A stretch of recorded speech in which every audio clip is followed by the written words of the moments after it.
श्री शिवाय नमस्तुभ्यम। हर हर महादेव। दोस्तों, आप सभी लोग जानते हैं कि 11 जुलाई 2024 को पड़ रही है गुरुवार षष्ठी तिथि। दोस्तों, यह जो गुरुवार षष्ठी है आषाढ़ महीने में पड़ने वाली सबसे बड़ी गुरुवार षष्ठी है, क्योंकि यह गुप्त नवरात्रि के दिनों में पड़ रही है, जिसका बहुत ही बड़ा और विशेष महत्व होता है।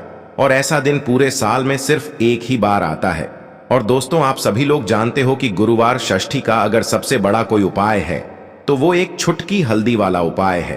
तो दोस्तों, इस गुरुवार की षष्ठी तिथि के दिन आप लोगों को इस एक छुटकी हल्दी वाले उपाय को जरूर करना है। बहुत सारे लोग होंगे जिन लोगों ने इस उपाय को ना किया हो, मतलब पूरा महीना निकल गया आषाढ़ महीने का, उन्होंने किसी भी दिन इस हल्दी वाले उपाय को ना किया हो। पर दोस्तों, आपके पास एक आखिरी मौका बचा हुआ है, जो कि 11 जुलाई के दिन। तो इस दिन आप लोगों को इस वाले उपाय को जरूर कर लेना है। भले ही आपने पूरे महीने भर इस उपाय को ना किया हो, पर अगर आपने इस आषाढ़ महीने के गुरुवार षष्ठी तिथि के दिन अगर इस वाले उपाय को कर लिया, तो आपको इस उपाय को करने का वह फल मिलेगा जिसकी आपने कभी कल्पना भी नहीं करी होगी। इसीलिए आप लोग इस वाले उपाय को एक बार जरूर कर लेना, ताकि आप लोगों के हाथ से यह मौका ना जा सके और आपको इस उपाय को करने का फल मिल सके। दोस्तों, यह उपाय पंडित जी ने अपनी अभी की ही शिव महापुराण की कथा में बताया है, जिस उपाय को आज हम आपको बहुत अच्छे से समझाने वाले हैं। इस वीडियो को देखने के बाद इस उपाय को समझने के लिए आपको कोई और वीडियो को देखने की जरूरत नहीं पड़ेगी। तो चलिए दोस्तों, उपाय को शुरू करते हैं। देखिए, यह इस आषाढ़ महीने के गुरुवार षष्ठी गुप्त नवरात्रि के दिन यह इतना खास होता है, इतना महत्वपूर्ण होता है। देखा है कभी कभी बड़े बड़े पूजा पाठ अनुष्ठान से जो मनोकामना पूर्ण नहीं होते, वह आषाढ़ महीने के दिन एक छोटे से उपाय करने से ही आपकी मनोकामना पूर्ण हो जाती है। और बहुत सारे लोगों ने इस उपाय को किया भी है और उनको इस उपाय को करने का फल भी जरूर मिला है। अगर आप लोग भी इस उपाय को करना चाहते हैं तो आप इस उपाय को पहले अच्छे से समझ लेना, सुन लेना, उसके बाद करना। आपको इस उपाय का फल जरूर मिलेगा। और इस उपाय को कर लेने से आपके घर में चाहे किसी भी प्रकार की दुख और समस्या क्यों ना चल रही हो, आपको उसका कारण भी नहीं पता है कि भाई यह समस्या किस कारण से चल रही है। उसका कुछ भी कारण हो सकता है, जैसे पितृदोष हो सकता है या किसी भी तरह का मंगल दोष भी हो सकता है। तो इस दिन आप लोगों को यह वाला उपाय कर लेना है। यह एक ऐसा उपाय है जिस उपाय को अगर किसी विशेष दिन पर किया जाए तो भाई उस विशेष दिन का जो है वह तो हमें मिलता ही मिलता है। पर हमने उस दिन पर इस उपाय को किया है तो हमें उससे भी बड़ा फल मिलता है, और फल बहुत जल्दी मिलता है, क्योंकि आप इस उपाय को बहुत ही बड़े और विशेष दिन पर कर रहे हो। तो चलिए अब उपाय के बारे में बात करते हैं। लेकिन उससे पहले आप लोगों को यह जानना आवश्यक है कि आखिर यह उपाय किस समय करना है, किसको करना है और कैसे करना है। तो चलिए हम आगे आपको वीडियो में एक एक करके बता देते हैं। लेकिन उससे पहले अगर आप लोग हमारे चैनल पर नए हैं तो हमारे चैनल को सब्सक्राइब कर लेना और इस वीडियो को लाइक करके कमेंट बॉक्स में श्री शिवाय नमतु ओम नम शिवाय जरूर टाइप कर देना। तो दोस्तों, इस हल्दी वाले उपाय को हमें इस गुरुवार षष्ठी के दिन कैसे करना है, किसको करना है, किस समय करना है और कहां पर करना है, ये सारे सवालों के जवाब आपको इस वीडियो में मिल जाएंगे। और जो ये वीडियो देखेगा भाई, उसको एक छुटकी हल्दी वाला उपाय जरूर करना चाहिए, क्योंकि इस दिन हल्दी का भी बहुत ही बड़ा और विशेष महत्व होता है।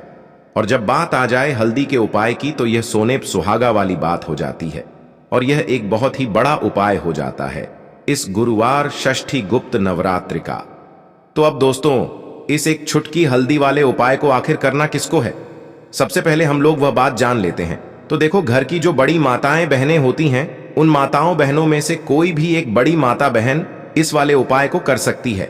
और दोस्तों, अगर आप चाहें तो अपने घर में से सभी सदस्यों को भी इस उपाय को करवा सकते हैं। अगर किसी व्यक्ति की खुद की कोई मनोकामना है, खुद की कोई दुख और परेशानी है जो कि वह अपने लिए ही करना चाहता है इस वाले उपाय को, तो वह खुद अपने लिए भी कर सकता है। बाकी अगर कोई घर में से ऐसा है जो कि अपने पूरे घर परिवार की सुख और शांति के लिए यह वाला उपाय करना चाहता है, तो भाई वह भी कर सकता है। उसमें भी कोई दिक्कत वाली बात नहीं है।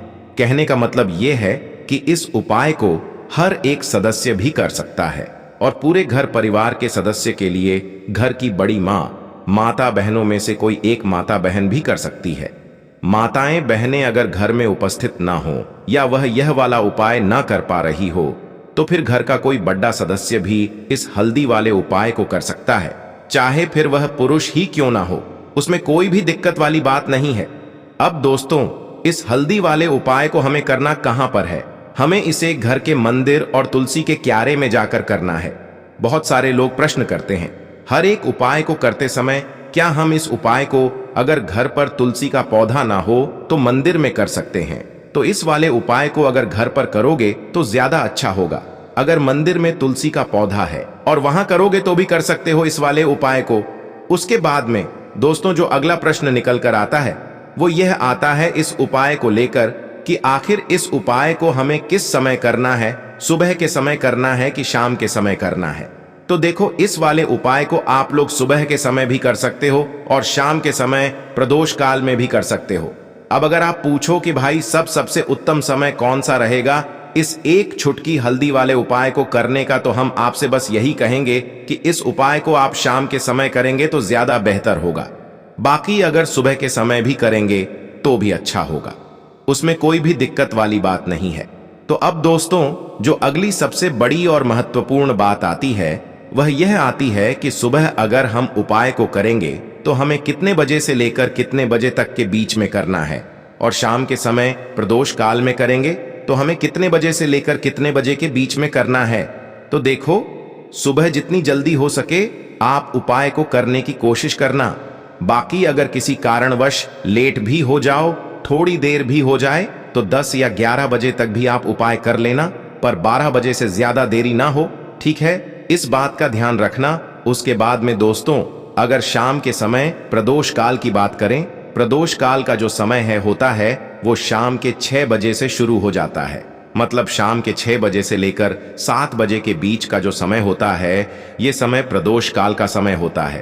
पर अभी जो मौसम चल रहा है इस मौसम में जो है शाम बहुत देरी से होती है, तो आप इस उपाय को 7 या 8 बजे के बीच में भी कर सकते हो। मतलब शाम के 6 बजे से रात 8 बजे के बीच में आप कभी भी इस वाले उपाय को कर सकते हो, उसमें कोई भी दिक्कत वाली बात नहीं है। परंतु गुरुवार षष्ठी के दिन कोशिश करना कि समय के अंतर्गत ही कर लो। किसी कारणवश ना कर पाओ तो थोड़ा देरी से भी कर सकते हो, आपको उपाय का फल जरूर मिलेगा। देखिए, आपके जीवन में अगर लगातार गरीबी बढ़ रही है, आसानी से आपको पैसा नहीं मिलता है, जो पैसा मिल रहा है वह आपका फालतू की चीजों में खर्च हो जाता है, दवाइयों में जा रहा है, दुर्घटनाओं में जा रहा है, आप सोच सोच कर परेशान हैं कि कैसे घर से इन सारी चीजों को निकालेंगे, कैसे धन की कमी को दूर करेंगे, कैसे माता लक्ष्मी को प्रसन्न करेंगे। तो मां लक्ष्मी तो आप अपने आप प्रसन्न हो जाती हैं जब आप श्री हरि विष्णु को प्रसन्न कर लेते हैं, और श्री हरि विष्णु प्रसन्न होते हैं जब भी आप तुलसी से जुड़ा कोई उपाय करते हैं। तो आज की वीडियो में वही आपको बताने वाले हैं कि इस दिन को आपको जाने नहीं देना है, यह उपाय करना है। और देखिए फिर कैसे आपके घर पर, आपके घर में जितने भी सदस्य हैं उनके जीवन में धन की जो है वह बाढ़ जैसी आ जाएगी और कभी भी धन की कमी आपके घर में नहीं होगी। तो करना क्या है, आपको ये उपाय गुरुवार के दिन करना है ना? तो ये उपाय जब आप करेंगे तो ये उपाय आपको सुबह के टाइम पर करना है। एक चुटकी यहां पर आपको लेना है पिसी हुई हल्दी, साथ ही साथ आपको लेने हैं मिश्री के कुछ दाने, ठीक है ना? यहां पर आप गुड़ भी ले सकते हैं। अब आपको क्या करना है, पिसी हुई हल्दी जो है वो सूखी पिसी हुई हल्दी को आपको तुलसी के पौधे में डालना है। गुरुवार के दिन स्नान आदि कर लेंगे सबसे पहले, उसके बाद सूखी पिसी हुई हल्दी आपको तुलसी के पौधे में अच्छे से डाल देना है। बस हल्दी डालते समय आपको ओम नमो भगवते वासुदेवाय नमः, ओम नमो भगवते वासुदेवाय नमः इस मंत्र को बोलना है और अच्छे से तुलसी के पौधे में आपको हल्दी को डाल देना है। अब देखिए, जैसे ही आप तुलसी के पौधे में हल्दी डालते हैं ऐसा समझ लीजिए कि श्री हरि विष्णु आपसे बहुत ज्यादा प्रसन्न हो जाते हैं, क्योंकि हल्दी श्री हरि विष्णु से जुड़ी है, गुरु ग्रह से जुड़ी है। और हल्दी जब आप तुलसी के पौधे में डालते हैं तो इससे होता क्या है, तुलसी मैया का स्वास्थ्य बहुत उत्तम होता है, आपका तुलसी का पौधा हमेशा अच्छा रहता है।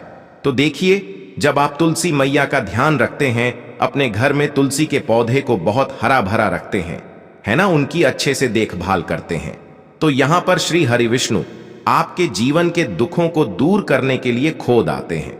तो उनकी कृपा जब होती है ना, तो मां लक्ष्मी की कृपा तो अपने आप हो जाती है, क्योंकि जहां श्री हरि विष्णु होते हैं वहां धन की देवी माता लक्ष्मी होती हैं। अब देखिए, जब आप हल्दी अच्छे से डाल देंगे, उसके बाद थोड़े से मिश्री के दाने आपको तुलसी मैया को अर्पित कर देने हैं। गुड़ भी आप उन्हें अर्पित कर सकते हैं। छोटी सी कटोरी ले लें, उसके अंदर आप गुड़ रख दें, थोड़ी सी मिश्री रख दें और तुलसी जी के पौधे के पास रख दें। अब यहां पर आपको तुलसी मैया से कहना है कि हे धन की देवी तुलसी मैया, क्योंकि मां लक्ष्मी का ही स्वरूप है तुलसी मैया, मेरे घर में हमेशा धन बढ़े, निरंतर धन बढ़ता चला जाए, ऐसा धन आए कि मैं धन संभाल ना पाऊं। इतनी कृपा मुझ पर आप कर देना। तो पूरी सच्ची श्रद्धा से आपको गुरुवार के दिन यह उपाय करना है, मां तुलसी से कहना है। फिर देखिए कैसे आपके घर में धन की वर्षा होती चली जाएगी, और जीवन से तो क्या, आने वाली पीढ़ियों के जीवन से भी निर्धनता और गरीबी दूर हो जाएगी। क्योंकि आषाढ़ का महीना, गुरुवार का दिन, उस पर भी गुप्त नवरात्रि, तो इससे उत्तम उपाय क्या ही होगा। तो चलिए अब बात कर लेते हैं अपने दूसरे उपाय की। जैसा कि आप सभी जानते हैं, गुप्त नवरात्रि के बहुत ही प्यारे और पावन से दिन चल रहे हैं, साथ ही साथ आड़ का महीना चल रहा है।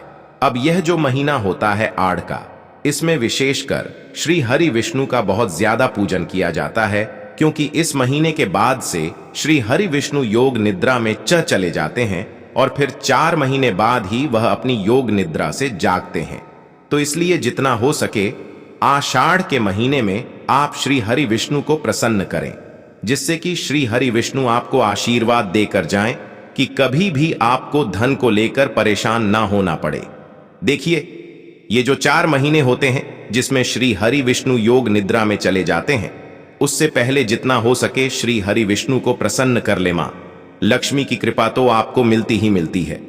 अब देखिए, दूसरा उपाय जो आपको बताने जा रहे हैं, यह उपाय श्री हरि विष्णु से जुड़ा है, और इस उपाय को करने से आपकी तिजोरी हमेशा धन से भरी रहेगी और हमेशा श्री हरि विष्णु का आशीर्वाद आपके साथ रहेगा। तो हर व्यक्ति यही चाहता है कि उसकी तिजोरी हमेशा धन से भरी रहे, कभी खाली ना हो, है ना। तो देखिए आपको करना क्या है। आपको यहां पर तुलसी के पौधे से तुलसी की मंजरी लेनी है। रविवार के दिन नहीं लेंगे, एकादशी के दिन नहीं लेंगे, इस चीज का ध्यान रखें।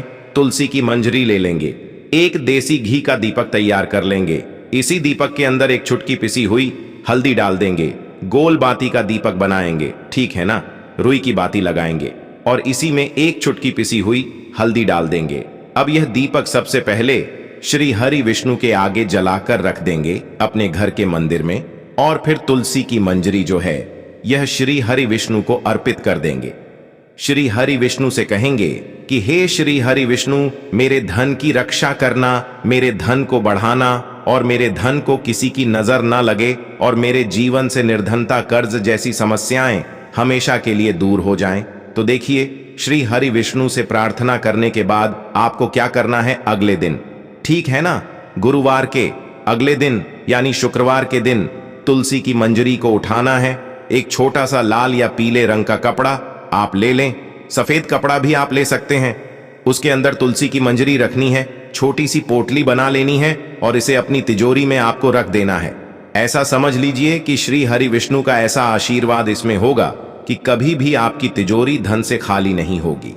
जो लोग कहते हैं कि धन आसानी से आता नहीं है, आसानी से मिलता नहीं है, धन हमारा बढ़ नहीं रहा है, धन को नर लग जाती है, बहुत घर में पैसों की बर्बादी है, उनके जीवन में भी चमत्कार होगा। जब इस उपाय को आप करते हैं तो बहुत ही उत्तम उपाय है। यह उपाय आप करें, ऐसा समझ लीजिए कि श्री हरि विष्णु का ऐसा आशीर्वाद मिलेगा कि कभी भी आपके धन में कमी नहीं आएगी। क्योंकि तुलसी मैया से जुड़ा आप कोई भी उपाय करते हैं, श्री हरि विष्णु आपसे तुरंत प्रसन्न हो जाते हैं और तुरंत उनको प्रसन्न करना है। तो गुरुवार के दिन यह उपाय आप जरूर करें। तो देखिए, अब बात कर लेते हैं अपने तीसरे उपाय की। अब तीसरा उपाय जो आपको बताना जा रही है, स्थिर लक्ष्मी के वास के लिए है। जो लोग कहते हैं कि घर में धन तो आता है लेकिन धन रुकता नहीं है, बहुत जल्दी पैसा चला जाता है ना। तो ऐसे लोगों के घर में क्या होता है, धन की देवी लक्ष्मी जी जो है, इनका एक नाम चंचला है ना। और ये कहीं एक जगह पर आसानी से नहीं रुकती हैं। और आप चाहते हैं ना ये कि आपके घर पर रुके, तो आपको यह तीसरा उपाय करना है। करना क्या है आपको? आपको यहां पर 2 हरी इलायची लेनी है, ठीक है ना? हरी इलायची खंडित ना हो, टूटी हुई ना हो। अब क्या करना है, आपको 2 दीपक तैयार करने हैं, शुद्ध देसी घी के, ठीक है ना? अब दोनों दीपक के अंदर आपको एक एक हरी इलायची डाल देनी है। अब ये 2 दीपक आपको कहां जलाने हैं? अपने घर के मुख्य द्वार पर, क्योंकि घर के मुख्य द्वार से ही धन की देवी माता लक्ष्मी आपके घर में आती है। देवी देवताओं का वास होता है। घर के मुख्य द्वार से ही नेगेटिव एनर्जी भी अंदर आ जाती है और पॉजिटिव एनर्जी भी मुख्य द्वार से ही अंदर आती है। जैसे ही धन की देवी माता लक्ष्मी ब्राह्मण पर निकलती है, शाम के टाइम पर उनकी नजर जो सबसे पहले पड़ती है वह घर के मुख्य द्वार पर ही पड़ती है। और जिस घर के मुख्य द्वार पर उन्हें दीपक जला मिल जाता है ना, विशेषकर ये इलायची वाला दीपक, धन की देवी माता लक्ष्मी जो है ना, बहुत जल्दी प्रसन्न होती है और श्री हरि विष्णु के साथ आती हैं। और फिर उस घर में होती है धन की वर्षा। अपने घर के मुख्य दरवाजे को हमेशा साफ रखना है, उस पर जाले ना आने दें, अच्छे से साफ सफाई रखें। कांटे वाले पौधे बिल्कुल आपको घर के मुख्य दरवाजे पर नहीं लगाने हैं। और अपने घर के मुख्य दरवाजे पर 2 दीपक आपको श्री हरि विष्णु और मां लक्ष्मी के नाम से जरूर लगाना है। तो जो व्यक्ति इस उपाय को कर लेता है, ऐसा समझ लीजिए धन की वर्षा भी घर में होती है और धन इतनी तेजी से बढ़ता है कि व्यक्ति को अपने आप पर, अपने जीवन पर है ना विश्वास नहीं होता है कि मेरे जीवन में ऐसा ऐसा चमत्कार हो रहा है। तो चमत्कार देखना है तो यह उपाय आप करें और फिर अपने जीवन में खुद चमत्कार देखें। तो दोस्तों, ये थे पूज्य गुरुजी द्वारा बताए गए 3 बहुत ही खास उपाय। अगर आपको जानकारी अच्छी लगी हो तो वीडियो लाइक करिएगा। मिलते हैं फिर एक नए वीडियो के साथ। श्री शिवाय नमस्तुभयम।